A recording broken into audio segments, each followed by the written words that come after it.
What you're about to see in this mirror will change how you look at antiques forever. This isn't just another ghost story. This is documented, this is real, and this is happening right now in Salem, Massachusetts. I'm here to tell you the stories that objects carry with them, stories that most people never hear. But this mirror has been reflecting more than faces for over 100 years. It's been reflecting memories, conversations, and connections that span generations. But when the Johnson family bought it at an estate sale 3 months ago, thinking they were getting a beautiful antique for their daughter's room, they got more than they bargained for. Because 3 days after bringing it home, 8-year-old Emma started talking to someone in the mirror, someone who wasn't there, someone who had been waiting 70 years to have this conversation. It was a typical Saturday morning estate sale in Salem. Mark and Sarah Johnson were hunting for unique pieces to decorate their newly renovated colonial home. Their 8-year-old daughter Emma bounced between tables, fascinated by the vintage treasures scattered across the front lawn of the old Victorian house. The mirror caught Sarah's eye immediately. Standing nearly 6 feet tall, with an ornate mahogany frame carved with intricate roses and vines, it had the kind of craftsmanship you just don't see anymore. The silver backing was slightly tarnished, giving it that authentic vintage patina that interior designers charge thousands for. How much for the mirror? Sarah asked the estate sale coordinator, a weathered woman in her 60s named Helen. $50, Helen replied, but her expression shifted uncomfortably. Though I should mention, the previous owner, Margaret Whitmore, she lived in this house for 70 years, never married after her tragedy. Some folks around here say that mirror has, well, let's just call them stories. Mark laughed it off. Every antique has stories, right? That's what makes them special. But Helen's eyes remained serious. This one's different, hon. Margaret used to spend hours talking to that mirror. Neighbors could hear her having full conversations, right up until the day she passed. Sarah felt drawn to the mirror, despite Helen's warning. There was something about it that seemed to call to her. Emma had wandered over and was staring into its surface with unusual intensity. We'll take it, Sarah decided. As they loaded the mirror into their SUV, Helen approached one final time. Just remember, she said quietly, some conversations are meant to stay finished. The mirror found its new home in Emma's bedroom, positioned perfectly to catch the morning light. For the first 2 days, everything seemed normal. Sarah admired how it made the room look larger and more elegant. But on Tuesday night, everything changed. Sarah was tucking Emma into bed when her daughter casually mentioned, "The lady in the mirror is really nice, Mommy." "What lady, sweetie?" "The one who talks to me. She says her name is Eleanor, and she's been waiting a really long time to meet another little girl." Sarah's blood went cold, but she tried to stay calm.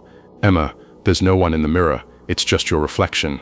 Emma looked at her mother with the matter-of-fact certainty that only 8-year-olds possess. "No, Mommy. She's different from my reflection. She has curly hair and a blue dress, and she only comes when it's really quiet." That night, Sarah mentioned it to Mark, who brushed it off as an overactive imagination. But Sarah couldn't shake the feeling that something was wrong. Thursday morning at exactly 3:33 a.m., their security system motion detector went off in Emma's room. Mark checked the footage and found Emma standing in front of the mirror, apparently having an animated conversation with her own reflection. But when he looked closer, he noticed something that made his stomach drop. Emma's mouth was moving, but in the mirror's reflection, there seemed to be a slight delay, as if the reflection was responding rather than mimicking. By Sunday, the incidents escalated. Sarah caught glimpses of movement in the mirror's surface when no one was near it, shadows that didn't match any objects in the room, and always at 3:33 a.m., Emma would wake up and walk to the mirror like she was being called. When Mark set up his phone to record Emma's late-night conversations, what he captured would change everything they believed about their new antique. Mark's phone recording from that Sunday night changed everything. The audio was crystal clear, Emma's voice asking questions, followed by long pauses, then her responses to unheard answers. But the most chilling part came at the end of the recording. "What happened to you, Eleanor?" Emma asked. After a pause, Emma's voice changed, becoming sadder, more mature. "I got very sick when I was your age. My mommy was so sad that she kept talking to me in this mirror every day, even after I was gone." That was when Sarah knew they needed answers. The next morning, Sarah drove back to Margaret Whitmore's house. Helen was still overseeing the estate cleanup, and when Sarah explained what was happening, Helen's face went pale. "I was wondering when someone would come back asking questions," Helen said. "Follow me." Helen led Sarah to the basement, where boxes of Margaret's personal items were stored. In a dust-covered trunk, they found Margaret's diary collection, dozens of journals spanning 70 years. The earliest entries from 1952 told a heartbreaking story. Margaret had been a young mother, recently widowed, raising her 8-year-old daughter Eleanor alone. When Eleanor contracted scarlet fever that winter, Margaret watched helplessly as her only child slipped away. But the diary entries didn't stop after Eleanor's death. They continued, daily for 7 decades. Eleanor spoke to me in the mirror today. She's lonely, but says the reflection keeps us connected. Eleanor told me about the other children who lived in houses where her mirror went. She likes talking to them. Eleanor says she's not ready to leave yet. She's waiting for something. The final entry, dated just 3 days before Margaret's death, sent chills down Sarah's spine. Eleanor tells me she's finally ready to say goodbye. She says there's a little girl with brown hair and a gap between her front teeth who needs to hear her story. Eleanor says this little girl will help her find peace, and then Eleanor can join me wherever I'm going. Sarah's hands trembled as she read the description. Emma had brown hair and a distinctive gap between her front teeth, the same gap Eleanor had in the old photograph Helen showed her from 1951.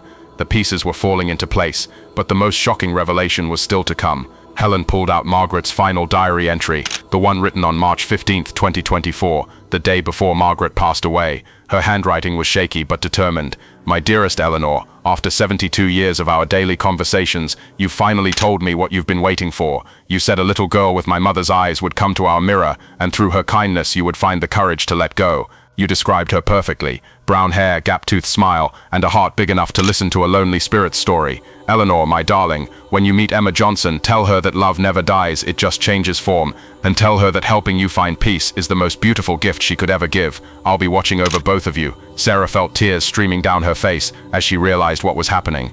Eleanor wasn't haunting the mirror. She was completing a journey that had taken 7 decades. That night, Sarah sat with Emma as her daughter approached the mirror at 3:33 a.m. This time, instead of being afraid, Sarah listened. "Eleanor says she's ready to go now," Emma whispered. "She says I helped her remember that it's okay to miss someone and still let them be free. She wants me to tell you that Margaret is waiting for her, and they're both going to be very happy together." Emma placed her small hand against the mirror's surface. She says thank you for giving her mirror to a family who would understand, and she says the mirror will only show regular reflections now because her job here is finished. As Emma spoke these words, something extraordinary happened. The mirror's surface seemed to shimmer one final time, and for just a moment, Sarah could swear she saw the faint outline of a woman and child embracing before the image faded forever. The mirror had become just a mirror again, but the story it carried would change the Johnson family's understanding of love, loss, and connection forever.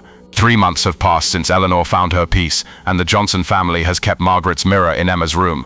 But now it serves a different purpose. It's a reminder of the incredible connection they witnessed between a mother's love that transcended death and a child's innocence that could bridge 2 worlds. Emma no longer wakes up at 3:33 a.m. The security system hasn't detected any unexplained movement. The mirror reflects only what stands before it. But Emma treasures the memory of her conversations with Eleanor, and she's drawn a dozen pictures of her mirror friend, a girl with curly hair in a blue dress, who always looked sad until their last meeting, when Eleanor finally smiled. Sarah had those drawings examined by Margaret's neighbors, who confirmed that Emma's artwork perfectly matched how Eleanor looked in 1952, down to the specific shade of blue in her favorite dress, details that Emma couldn't possibly have known. The most remarkable discovery came when Emma drew her final picture of Eleanor. In this drawing, Eleanor wasn't alone. She was holding hands with an older woman who looked remarkably like the photographs of Margaret that Helen had shown them. Emma titled the drawing, "Eleanor and Her Mommy Going Home."